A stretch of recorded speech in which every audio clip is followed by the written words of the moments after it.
Hello mga boss. Ang gagawin natin ngayon sa amplifier ng brand, kung titignan nyo, Concert, ayan, at ang model 502. Bale, itong amplifier na to, ginawa ko na dati to. Ayan, titignan nyo, meron Bluetooth. So, yan bale yung ginawa ko before, nilagyan ko lang ng Bluetooth. Bale ngayon, ang problema naman nitong amplifier na to, wala daw tunog or sounds. So, yun bale ang problema nitong amplifier. Bale, na-try na namin pala to mga boss nung time na dinala to sa shop. So hanggang sa napansin ko, yun na nga, wala nga tunog left and right. Hanggang sa binuksan ko, nakita ko, yun na nga, meron sunog na parts dito sa kanyang main amplifier. So gagawin natin ngayon mga boss, hindi na natin itatry ito. So bubuksan ko na lang para yun na nga, may pagkita sa inyo yung sunog na sinasabi ko. Pero bago yan, sa mga bago pa lang dito sa ating channel, huwag sanang kalimutan mag-subscribe. At pag-ipindot na rin notification bell para sa susunod na upload na gagawin natin, ma-notify kayo.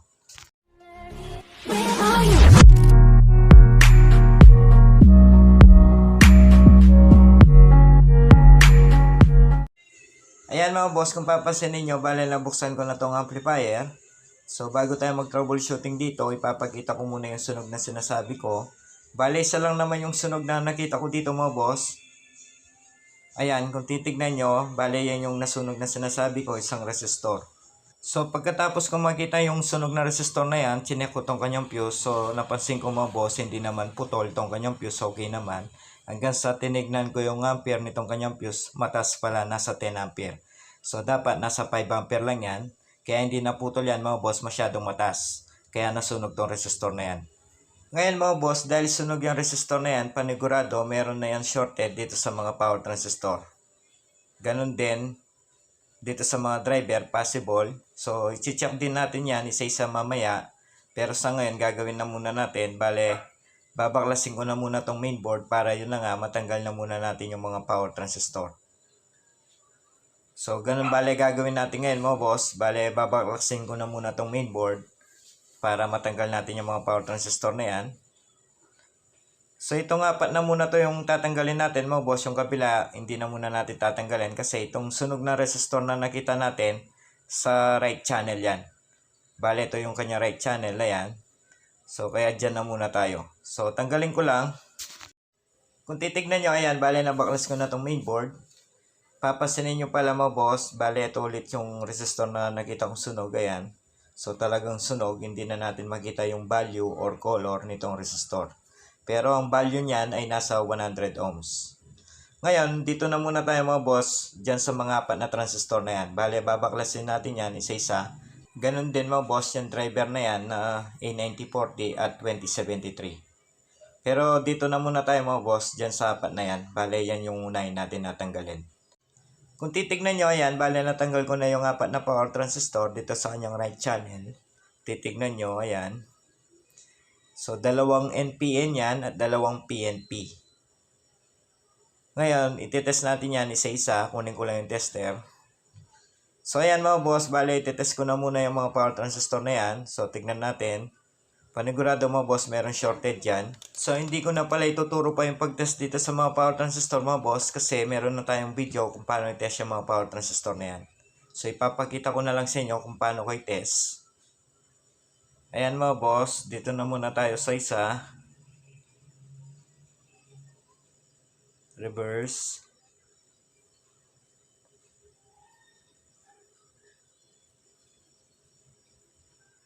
Ayan mga boss, so good tong power transistor na yan. So okay yan.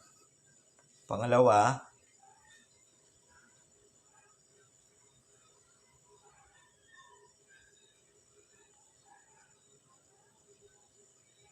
So good din tong pangalawa mga boss. Okay din yan.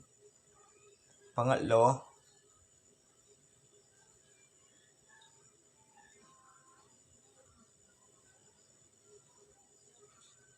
Pangatlo, good din.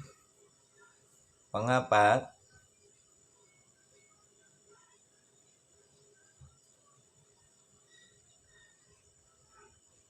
Ayun. So itong pangapat mga boss, shorted. So yan ang problema dyan sa apat na yan. So kung napansin nyo mga boss, kahit balik-balik na rin pa natin yung ating mga test probe dyan sa terminal nitong power transistor na yan, meron tayong nakuwang resistance. So ibig sabihin kapag ganyan, shorted. So, ang value pala nitong transistor na shorted na yan ay C5198. So, after natin matanggal yung apat na power transistor, so, nakita nyo, isa yung nakita natin na shorted doon mga boss. Ngayon, sunod, bale, tatanggalin din natin yung mga driver. Para yun na nga, matest din natin yan, isa-isa. So, mas better na i-check na din natin yan para sigurado, ganun din yung mga kulay itim na yan. So, ganun din to mga boss, yung isa na yan, titest din natin yan. So, ayan, bale, tanggalin ko lang yung sinabi ko na ititest natin. Para madali na tayo mga boss, forward ko na tong video. So, ayan, kung papansin ninyo, bale, tapos ko na matanggal yung mga driver transistor. Bale, tinanggal ko lang dyan mga boss, yung 6 na pirasong transistor dyan. Ganon din yung isa dito, tinanggal din natin yan. Tapos yung dalawa dyan, mga boss, tinanggal na rin natin. So yung iba dito sa ibaba, hindi na natin tinanggal kasi sa left channel yan. Ayan yung mga power transistor na left channel. So hindi na muna natin gagalawin yan mga boss, sa right channel lang tayo. Kasi yung nakita natin na sunog na resistor sa right channel yan. So kaya sa right channel na muna tayo mag-check.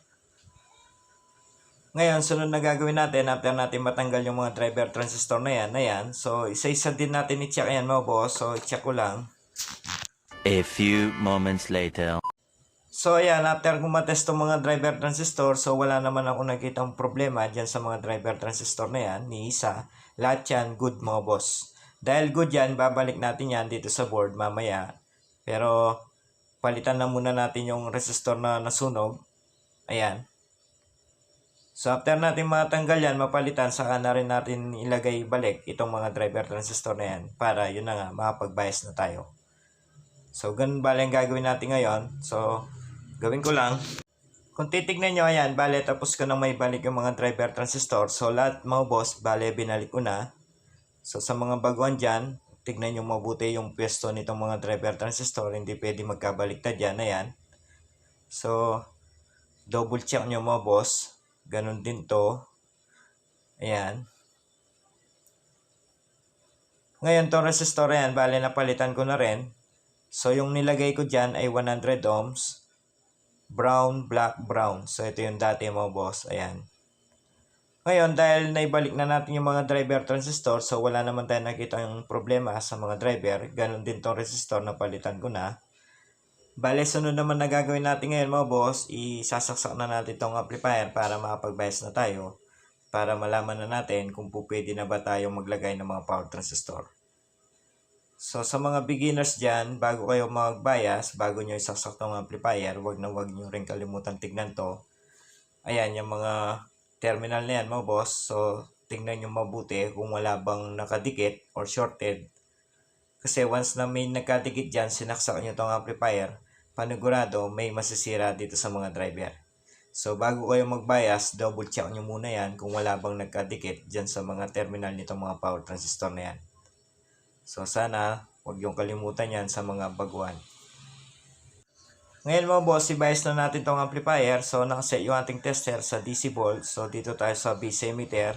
0.4, pangalawa, 0.4, pangatlo, 0.4, pangapat, 0.4.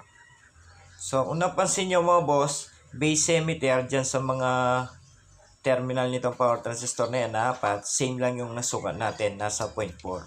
So, kapag ganyan, ibig sabihin, isa lang yung ibig sabihin dyan, pwede na tayo maglagay ng mga power transistor. So, safe na mga boss. So, itong isa shorted, bale, tatlo lang yung ilalagay natin. So, hanap na muna kung pamalit natin dito sa isa na yan na shorted. So, hanap lang ako. Ayan mga boss, kung titignan nyo, bale, nailagay ko na yung mga power transistor. So, itong isa, kung titignan nyo, bale, pinutol ko tong pan, itong shorted na yan. Kasi, yung nanap kong power transistor mga boss, maikli yung terminal or pa. So, dinugtong ko na lang, ayan. So, yan bale yung pinalitan natin or bagong lagay natin dyan. Bale, tapos ko na rin palang mainang yan, yung mga power transistor na yan, ayan.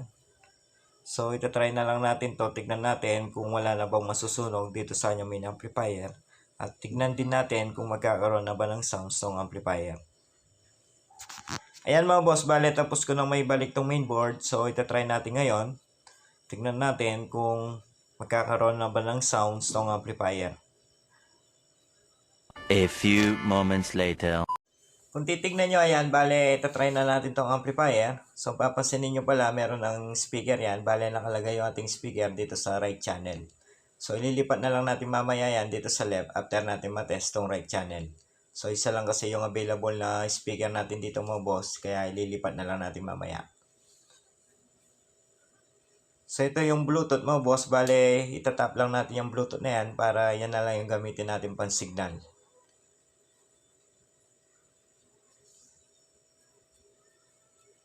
Panigurado meron na to mo boss kasi nakabias naman tong amplifier. Nakita natin 0.4 yung nasukat natin sa base emitter nitong mga power transistor. Kaya panigurado mag-okay ito mo boss. So buo yung tiwala ko na meron sounds na lalabas to. Ayan, kung napansin nyo mo boss, pag on ko wala naman pumutok or nangamoy dito sa amplifier. So lagyan ko lang ng USB.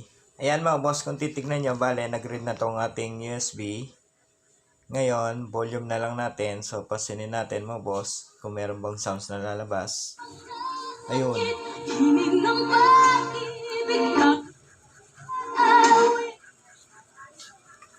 Yun mga boss, kung narinig nyo, meron ng sounds tong kanya right channel. So, hindi lang natin pwedeng ituloy-tuloy yung pag-testing mga boss.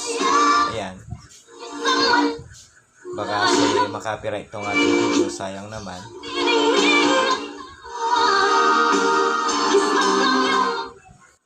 Ngayon mga boss, after natin matest yung right channel, narinig natin, bale meron ng tunog tong kanyang right channel. So try naman natin ngayon tong kanyang kabila, itong left channel. Bale lipat lang natin yung positive wire dito sa left channel para matesting natin. So, kahit ito lang positive mo, boss, okay na yan. Kahit na wag na natin lipat yung negative. Kasi isa lang naman yung connection ng negative dito sa mga amplifier. Ayan, kung titignan nyo, bale na ilipat na natin yung positive wire dito sa left channel. Ngayon mga boss, try naman natin itong kanyang left channel. Ayan.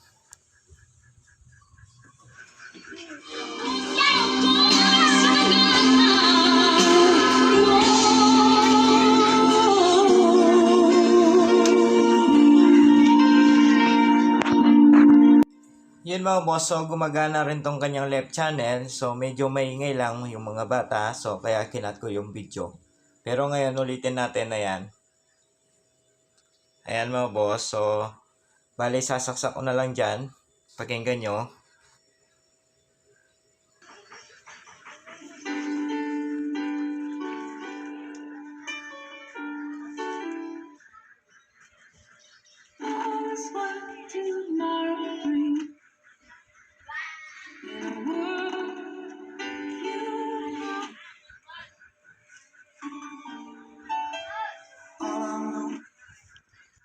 Yun mga boss, narinig natin. So magkabilaan, left and right. So tumutunog naman.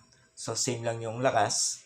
So okay na to. Bale, ito lang yung nakita natin na problema. Yung isang power transistor na yan at isang resistor na sunog.